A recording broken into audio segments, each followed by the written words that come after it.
So you've heard of the Pink Princess, the White Wizard, the Golden Dragon, the Dark Lord, but have you heard of the Philodendron Red Queen? Hi, I'm Fiona from Feline Jungle, and in this video I'm going to talk about the Underdog of Philodendrons.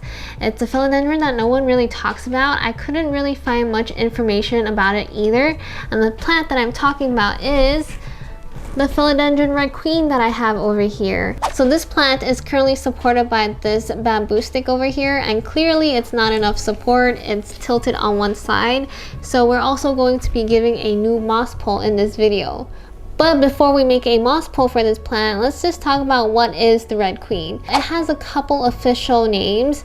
It goes by the name Philodendron Subastatum and also Philodendron Textanum, just to name a few. It's known for its long green leaves that you have over here, and also this lobed ear. What makes the Red Queen is that the back side of this plant is red color. The normal Textanum and Subastatum doesn't have this red color back. What happened is that the growers were growing it out of seedlings, and they noticed that some of the plants had like a pinkish or red back to it, and they thought this characteristic was really cool, so they breeded it to have a more vibrant red back, which is where the Red Queen name comes from. This plant is a tropical plant that is native to South America, so you can find it anywhere from Mexico, Colombia, to Bolivia, and Brazil. If you haven't guessed it, I got this plant from Indonesia. If you guys remember, this is actually from my first unboxing video where I got this plant from Arid Asia. Back then, it was a lot smaller than this. It's typically a very fast grower, so I think in the beginning I only had 2 leaves, and then over a year it tripled in size, and it's just growing like crazy. Like, you see all these aerial roots that's growing out here. It's a type of climbing philodendron, so it grows vertically, and it uses these aerial roots to climb onto trees for support. Right now you can see that my Philodendron Red Queen is giving out all these aerial roots because it's looking for places to kind of latch onto, and this bamboo stick is not doing it. It's not providing the support that it needs. I've actually never seen a philodendron grow so many aerial roots. It's a little bit disturbing, to be honest, because these kind of look like fingers that grow everywhere. Like, I've seen aerial roots on monsteras, and those are really thick and like long. Now we're going to make a moss pole for this plant, and it's a little bit different from what I've done in the past where I make a DIY moss pole. This time I'm trying out this 3D printed moss pole that I got from Plant Corner. It's a plant shop up in Harlem, and they were carrying these 3D printed moss poles that I thought was pretty cool. It's also extendable, so if your plant grows any taller, you just add to it and you just extend the moss pole with the plant. I also like that it has like a very strong structure to it, which will be a lot better than the bamboo stick that I'm giving it right now. So besides the moss pole, we're also going to need moss that I have over here. This moss will be the substrate that will encourage the aerial roots to grow into. So all these aerial roots that you see over here, they'll be really happy and they'll be growing into this moss. The moss that I have here is already damped. I soaked it in water and now it's damp. What I'm using is actually over here. It's the Better Grow Orchid Moss. I think this was like $4. I'll link it in the description below. And also I'm going to be needing this garden tie that will help me support the plant onto the moss pole. Alright, so right now we're going to take away this bamboo stick and anchor this moss pole into the soil so that this will not move and provide the proper support for the Red Queen. This plant is going to be so happy and grow so much bigger after I do this. As I mentioned, I had to import this plant from Indonesia because I just could not find it anywhere. And even now, as I'm looking on Etsy, I just can't find anyone selling it in the US. I think it's because there's just no demand for this plant. I don't understand why there's no demand for this plant because it's so beautiful. Hopefully it'll be popular in a couple years, just like the Pink Princess and how that exploded. But right now, I've only seen it in Indonesia nurseries. But there is a substitute for this plant if you're in the US and you want to get something similar. I would recommend the Philodendron Subastatum. I actually have it right here with me, but I'll show you that in a bit. I'm just gonna take this out because it's much easier. This is actually a perfect time to compare the two. A good substitution is this Philodendron Subastatum that I have over here. It has the similar elongated shape like the Red Queen, and it has a very long green foliage, and in the back it has that red color. The only difference is that the Red Queen has more of a color block, so the whole leaf is this really nice red color, whereas for the Subastatum it's more of this red streak. If you want this substitution, I've seen this on Etsy for like $25, or like depending on if you get like a cutting or like a more mature plant, it could be a bit more pricey, but I'll leave the link below on where you can get it on Etsy. Going back to this plant, now we're just gonna massage the roots and take a look at this. This plant I actually repotted into soil immediately after I imported it because it was in such good condition. And right now you can really see the roots, it's really healthy. So if you like the Philodendron Red Queen or the Subastatum, they actually have very similar care.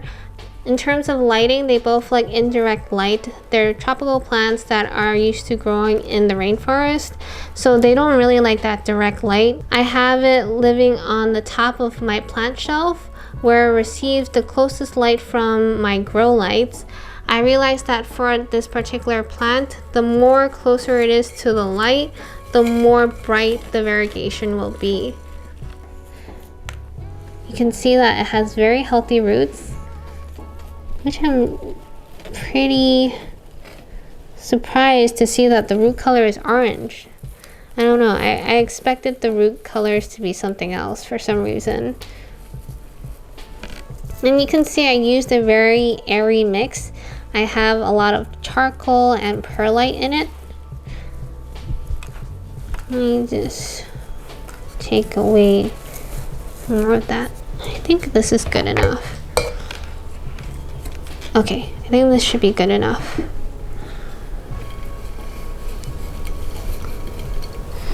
These aerial roots are crazy. Look at this. They've been searching for something to grow into. This is perfect. Wow, one moss pole is barely enough for this plant. Good thing this is extendable.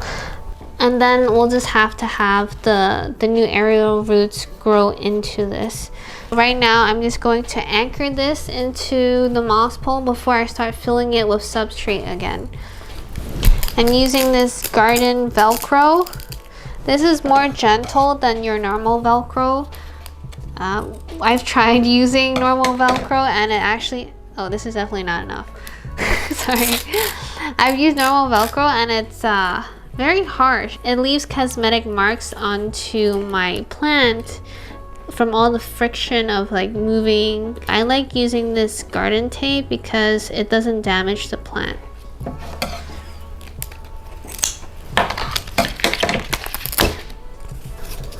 There's so many aerial roots, it's actually hard for me to just wrap it around without wrapping the aerial roots too.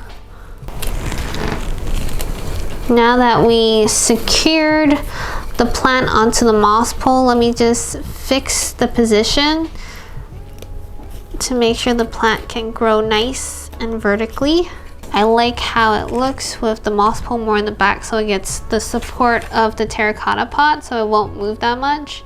Now we're just going to fill it up with substrate. This will allow the aerial roots to actually grow into the moss pole as well, and it'll also make the moss pole more stable. So let me do this. I'm actually excited about this moss pole. It's the first time I use like a 3D printed moss pole. I'm used to making my own, but I kind of like the look and the convenience of this 3D moss pole. And I'm sure it's gonna work a lot better than my bamboo stick. Now that we have the moss pole secured, we are going to add this damp moss.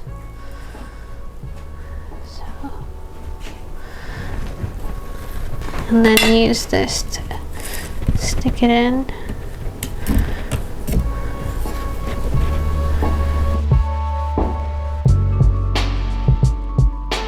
So we just successfully gave my Red Queen a new 3D printed moss pole. I feel like this moss pole will be a lot better for my Red Queen just because of the way it's structured. So for your normal moss pole, you'll have the structure inside and the moss is on the outside. Whereas for this moss pole, the structure is on the outside and it really creates a pocket of medium for the aerial roots to dig into. Now we have all the space for the aerial roots to grow, and it'll be a lot easier to water too. So here I can water from the top and keep the whole moss pole moist. But I'll still retain my normal watering routine where I water this plant once a week. Talking about this moss pole again, I think it will help increase the humidity levels because it'll be easier to keep the moss wet. Typically, I have this plant growing in humidity levels between 40 to 60% in a home environment. I have this plant growing in my home setting and the average temperature is 75 degrees Fahrenheit. Typically, the temperature ranges between 60 to 85% Fahrenheit, which is the ideal growing environment for this plant. We briefly talked about the soil mix for this plant before. This is a philodendron that likes a really well draining aeroid mix, and I actually dedicated a whole video on how I make my aeroid mix for all my philodendrons and anthuriums, and you have to check it out after watching this video. Let's talk about propagation. As I mentioned in a lot of my videos, philodendrons are one of the easiest plants to propagate, and you can literally cut it anywhere as long as it has nodes or aerial roots. Is this plant pet friendly? The answer is no. As I mentioned in many of my videos, philodendrons are toxic to our furry friends. So if you have a nibbler, make sure to keep this out of reach from them. Or if you have a cat that likes to destroy plants, I have a video just for you. It helped me stop my cat Thing from destroying and biting all of my plants, and I will link that video in the description below. Here we have it, the Philodendron Red Queen, the underdog of all philodendrons. No one really talks about it, and I don't know why. It's such a beautiful plant with long green leaves and a flashy red back. It's just so cool and interesting, and I hope that you learned more about this plant in this video, and thank you for making this moss pole with me. Maybe in a couple of years, this Red Queen will become super popular, and you'll watch this video and be like, huh, Fiona talked about it. And look at this queen, it's just so easy to take care of, and I'm sure by the end of this year this plant is going to triple in size with this new moss pole. But I have an extension ready in hand, so I'm ready for this Red Queen to get even bigger. Thank you so much for watching this video, and if you liked it, don't forget my 10-second challenge to like, comment, subscribe, and share this video with all your friends. Thank you so much, and see you guys next week. Bye!